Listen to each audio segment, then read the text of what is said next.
Баршаңызға қайырлы күн. Менің оқырмандарым, бүгін восточный пирогтың жасалу жолын көрсететін боламын.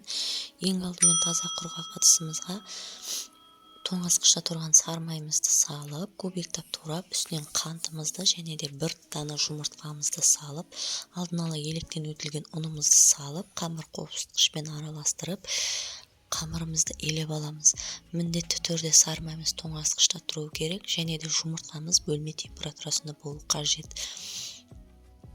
Достар, егер менің видеом ұнаса, достарыңызбен бөлісіп отырыңыздар, және де менің қазақша арнамның алға жылжуына, дамуына өз үлестеріңізді қоса кетіңіздер. Егер видеом ұнаса, комментарияға өз пікірлеріңізді қалдыра кетіңіздер. Және де қажетті заттарды описание бөлімінде қалдырамын. Қамырды қолда көп ұстаудың қажеті жоқ, құрамында сары май бар. Қамырымыз босап кететін болады. Дайын болған қамырымызды 40-45 минут шамасында тоңазытқышқа салып тындырып қоямыз.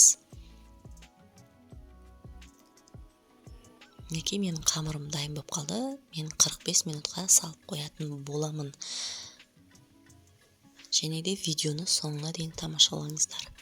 Ұнаса, лайк баса кетіңіздер.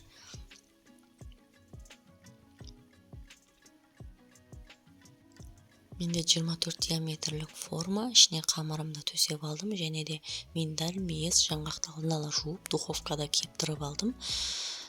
Осы форманың ішіне төсеп, үстіне 3 желание сгущенкасын салып, қасықтың көмегімен жайып, мен алдын ала печкамды 180 градуста қыздырып алдым. Осы дайын пирогымызды пісіретін кезде 160 градустың пісіретін боламыз.